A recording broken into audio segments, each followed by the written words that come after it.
Bonjour à tous, je suis Shlomi Lévy, nouvel animateur dans la tranche horaire Forme, Santé, Bien-être, que j'ai rejoint pour partager avec vous cette émission que j'ai nommée « Je prends ma vie en main grâce à l'hypnose ». L'hypnose qui est cet outil thérapeutique puissant qui nous aide à résoudre une multitude de problèmes pour retrouver un mieux-être, une vie saine et plus sereine. Notre émission aura pour objectif de présenter différents domaines thérapeutiques de l'hypnose. Elle aura lieu tous les 2e et 4e mercredis du mois. Puisque nous en sommes au tout début, nous allons commencer par vous présenter l'hypnose sous les différentes formes qui existent aujourd'hui. Et j'ai le grand plaisir et l'honneur d'accueillir aujourd'hui Noémie Kléber. Bonjour Noémie. Bonjour Lévy. Shlomi Lévy. Voilà.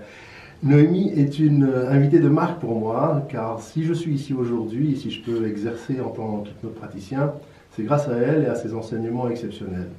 Noémie est responsable du département hypnose chez France Hypnose Formation. Elle est licenciée en psychologie clinique et en psychopathologie. Elle est diplômée en hypnose ericksonienne à l'Institut Milton Erickson. Également coach certifié en PNL et dans différents domaines. La liste est longue. Pour moi, personnellement, elle est surtout une enseignante passionnée et passionnante, non seulement par la matière enseignée, mais aussi par les stagiaires à qui elle sait transmettre cette passion au niveau individuel, avec chacun. Elle se préoccupe sincèrement des progrès de chacun et elle sait stimuler la curiosité. Et enfin, son désir de savoir est très fort. Et un grand merci, Noémie, d'être ici avec nous pour partager tes connaissances et également tes grandes qualités humaines dans ce domaine-là. Merci beaucoup Shlomi, c'est vraiment une très belle introduction que tu viens de faire là me concernant. Et c'est vrai que lorsque je suis enseignante à l'Institut et que j'ai des stagiaires comme toi face à moi, c'est un réel plaisir.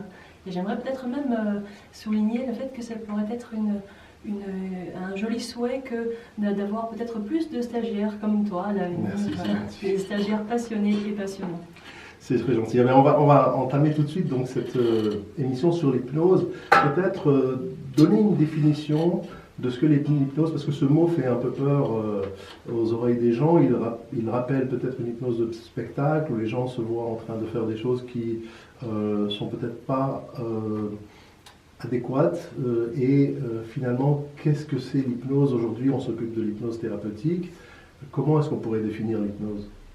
Alors tu as raison, Shlomi, de dire que très souvent les gens assimilent l'hypnose thérapeutique à l'hypnose de spectacle. C'est un secret pour personne, on a bu un café il y a quelques instants et nous avons parlé du fait que pas plus tard que ce matin, tu as reçu quelqu'un en cabinet qui te dit « vous n'allez pas me faire faire la poule ». Voilà. Exactement. Eh bien oui, pourquoi? Parce que malheureusement à l'heure actuelle, lorsqu'on allume notre télé, on voit des choses spectaculaires. Automatiquement, si ça passe à la télé, ça ne peut être que de l'hypnose spectaculaire, sinon il n'y aurait aucun intérêt. C'est ce qui se passe en soirée découverte lorsque la personne avec qui je partage ma vie, à savoir le docteur Robert Larsonneur, fait une soirée découverte pour que les futurs stagiaires puissent découvrir l'hypnose. Il ne fait pas de démonstration.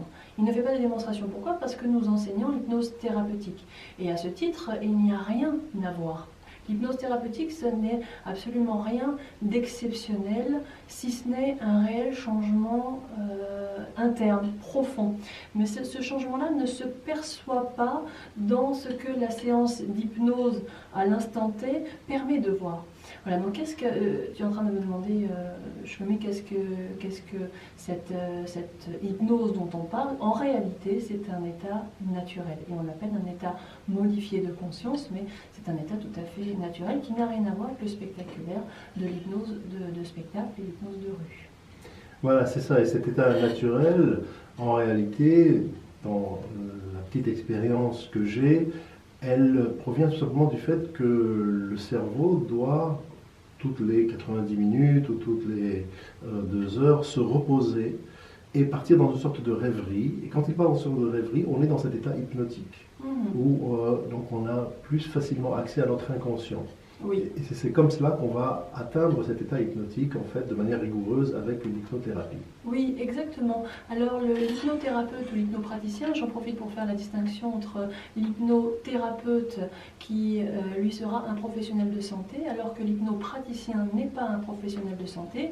Beaucoup d'écoles à l'heure actuelle permettent d'être diplômés en hypnose, mais il y a quand même une distinction entre le professionnel de santé ou non, le praticien, donc qu'il soit professionnel de santé ou non, pour pouvoir permettre à son sujet de rentrer dans cet état modifié de conscience, eh bien, il va lui faire vivre ce que ce sujet vit au travers une occupation de tous les jours, ce que l'on peut appeler un hobby.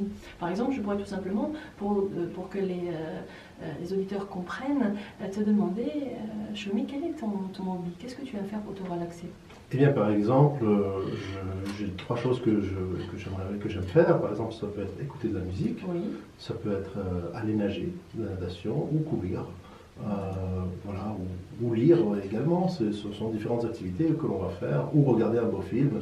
Ce sont différentes activités qu'on va faire pour se reposer l'esprit et ne plus trop penser, en fait. Exactement, et donc tu es quelque part déjà en train de répondre à cette question que tu m'as posée il y a quelques instants. Ce sont des activités que l'on va naturellement, on va s'adonner à ces activités dans la vie de tous les jours pour naturellement rentrer dans cet état de conscience modifié sans même le savoir. Donc les gens, lorsqu'ils lisent un roman, qu'ils sont passionnés par ce roman, lorsqu'ils vont à la piscine simplement pour se relaxer, eh bien, ils rentrent dans ce fameux état modifié de conscience. Alors, évidemment, le praticien, lui, ne va pas avoir une piscine dans son cabinet. Tout à fait. Et ça peut être compliqué. Alors, comment va-t-il faire? Comment va-t-il faire? C'est la question, j'imagine, que tu as envie de me poser, Jérémy. Voilà, c'est la question que je veux te poser et que on peut parce qu'en fait tout cela va se passer par la parole, oui, n'est-ce pas? Voilà. C'est ça. Donc la force de la parole et la force de l'impact de la parole du praticien va entraîner la personne dans cet état-là. C'est ça, c'est exactement ça, tu résumes très bien. Donc le praticien, par sa façon de communiquer, va permettre à son patient, en fait, son patient ou son client, encore une fois, pardonnez-moi de faire la distinction entre les deux, entre les professionnels de santé ou non. En tout cas, le praticien va, par le biais de sa façon de communiquer, permettre à son interlocuteur de rentrer dans un état modifié de conscience en lui demandant quelle est justement son occupation favorite, son hobby. Et comme je disais quelques instants, il n'a pas une piscine dans son cabinet et qu'il ne va pas pouvoir permettre au sujet d'aller nager, eh bien il va focaliser son attention différemment. Et sa manière de communiquer va grandement aider le patient à rentrer dans cet état modifié de conscience, parce qu'on parle beaucoup à l'heure actuelle aussi d'hypnose conversationnelle. Qu'est-ce que l'hypnose conversationnelle? Eh bien, c'est cette façon qu'a le praticien d'utiliser des mots, peut-être même de deviner un petit peu de la tête, cette façon de communiquer qui va captiver l'interlocuteur et va l'amener à une certaine focalisation qui, à l'image de la piscine, de la lecture ou de toutes ces autres activités de la vie de tous les jours, eh bien, conduire au fonctionnement hypnotique. Il va aussi l'amener à imaginer être dans une piscine, puisque en fait, la force de l'imagination est incroyable. On peut imaginer des choses et presque être dans cette piscine-là, rien qu'avec la force de l'imagination. Oui, oui. D'ailleurs, à l'époque, au 19e siècle, vous connaissez certainement Mesmer le Canadien. Évidemment, tout le monde connaît Mesmer le Canadien, mais peut-être les gens connaissent beaucoup moins Franz Anton Mesmer, le célèbre médecin autrichien, qui est inventeur du magnétisme animal, qui a beaucoup perturbé l'Académie de médecine à son époque. Et l'Académie de médecine a tenté un procès en 1800 interdisant la pratique du somnambulisme et du magnétisme animal sur le territoire français. Pourquoi? Parce que beaucoup de médecins se formaient à cette pratique, cette discipline, le magnétisme animal. Et finalement, le résultat des études menées par l'Académie de médecine, c'est que c'est l'imagination qui fait le changement de ces personnes bénéficiant du magnétisme animal. Ce n'est pas le magnétisme animal qui provoquait des changements, c'est bien l'imagination de la patiente. Donc l'imagination fait tout. Et on est aujourd'hui face à une médecine de l'imagination. C'est l'imagination qui produit le changement. Quelqu'un qui n'a pas d'imagination va avoir du mal à imaginer et donc du coup du mal à changer. Alors que quelqu'un qui, effectivement, tu le dis, Shlomi, très justement, quelqu'un qui est capable de s'imaginer être dans la piscine, alors même qu'il est là, installé sur un siège, il est capable d'imaginer qu'il est à la piscine, eh bien, il est en train d'utiliser cette médecine de l'imagination qui est la médecine aujourd'hui, qui permet des changements profonds. Alors, à contrario, pour rebondir sur ce que tu dis, quelqu'un qui n'a pas d'imagination pourrait aussi ne pas tomber malade parce qu'il n'a pas imaginé qu'il est malade. Parce que des fois, il y a ce malade imaginaire, parce que par son imagination, il s'est imaginé qu'il était mal, donc finalement il va être mal parce qu'il s'est imaginé qu'il est mal. Quelqu'un qui n'a pas d'imagination pourrait être en meilleure santé que quelqu'un qui a de l'imagination. Exactement, et là, Shlomi, tu es en train de parler des suggestions que l'on s'envoie. Nous nous envoyons tous les jours des suggestions. On ne le comprend pas comme ça lorsque l'on n'est pas formé à l'hypnose ou aux thérapies brèves. Pour nous, dans la vie de tous les jours, la suggestion, c'est tiens, je te suggère d'aller boire un café après cet entretien que nous sommes en train d'avoir. C'est une suggestion. Merci beaucoup. Avec plaisir, évidemment. Merci Shlomi, ça en fera donc un deuxième puisqu'on en a déjà pris un. La suggestion est très importante. On peut se programmer positivement et on peut se programmer négativement. Évidemment, les gens qui se disent tous les jours je suis nul, je suis nul, je suis nul, le deviennent parce qu'ils se sont programmés. Et cette programmation est délétère, absolument délétère. Toutes les personnes qui viennent en cabinet ont une programmation négative.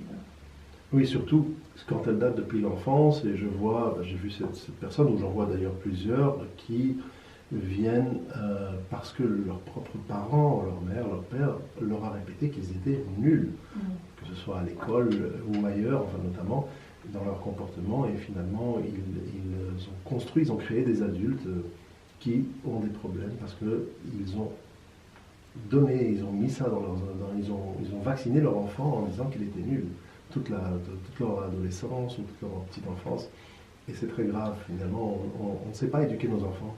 Oui, c'est vraiment le point crucial peut-être de tout, c'est la façon dont les parents, avec une bonne intention très souvent, éduquent leurs enfants. Les mots ne sont pas bien sélectionnés. Il y a une chose fondamentale, je crois que c'est l'aspect le plus important à comprendre lorsque l'on fait une formation à l'hypnose, c'est que l'inconscient entend mais ne comprend pas la négation. Il se fait une représentation mentale de l'action de la phrase. Donc lorsque l'on dit à quelqu'un qu'il est nul, eh bien il va s'imaginer qu'il est nul. Ça, on est d'accord parce que dans la phrase tu es nul, l'action de la phrase est tu es nul. Donc là, on est dans une communication qui est mauvaise mais qui n'est pas paradoxale. Mais une communication paradoxale a des effets d'autant plus délétères parce que l'inconscient n'est pas capable de s'orienter l'absence d'un événement. Voilà, d'où l'importance de notre langage, même au quotidien, sans parler d'hypnose thérapeutique ou de quoi que ce soit, de parler toujours positivement, au quotidien, avec tous les gens qui nous entourent, pour pouvoir habituer notre cerveau et notre être, et aussi les autres, à voir les choses positivement. Et oui. Comme par exemple, ne pas dire à quelqu'un, n'oublie pas d'apporter le trépied ou autre chose, mais plutôt rappelle-toi de... Oui, pense à prendre le trépied. Voilà, c'est ça. Effectivement, alors ça, cette communication-là, elle est très importante dans la vie de tous les jours. C'est la communication que doit avoir un hypnothérapeute ou hypnopraticien, c'est très important, mais dans la vie de tous les jours, c'est vrai que lorsque l'on dit à un enfant, cette communication paradoxale dont je parlais il y a quelques instants, c'est typiquement lorsque la maman dit à son enfant « ne cours pas, tu vas tomber ». Qu'est-ce que l'inconscient se représente? Quelle est l'action de la phrase? Courir égale tomber. Courir, exactement. Donc ne cours pas, tu vas tomber. L'enfant, son inconscient, en tout cas l'inconscient de l'enfant se représente l'action de courir et donc ça va l'amener à courir. Et lorsque l'enfant tombe, il se fait disputer alors que c'est une demande paradoxale de la part de la maman qui ne se rend pas compte de l'impact de sa mauvaise communication. Donc évidemment, si on veut que l'enfant ne court pas, il est beaucoup plus pertinent, intéressant et utile de lui dire « reste calme ». Voilà. Marche tranquillement. Reste sur tes deux jambes. Voilà. Très bien. C'est une autre vocation, hein, donc celle de faire des formations aux parents. Eh oui, et aux parents et peut-être même éventuellement, sans vouloir me fâcher avec la profession, mais peut-être même au niveau de l'enseignement. De l'enseignement, bien sûr. Ce serait vraiment un bien à faire aux enfants pour qu'ils puissent apprendre à grandir avec une meilleure communication. Évidemment. Et puis peut-être même rappeler, avant même de faire la première petite coupure musicale éventuellement, Oui. peut-être rappeler que lorsque on est dans un restaurant, peut-être parfois on demande le sel. Et qu'est-ce que nous dit le serveur? Il nous le ramène et puis il nous dit pas de problème. Oui. N'est-ce pas? Ça arrive régulièrement. Lorsqu'on demande quelque chose à quelqu'un, il dit pas de problème, pas de souci. Eh bien justement, ça devient un problème et ça devient un souci pour notre inconscient. Ça paraît rien, mais à la fin de la journée, c'est pour ça que parfois les gens rentrent chez eux, tout s'est pourtant bien passé, mais ils disent « Waouh, je suis contente d'arriver dans mon canapé ».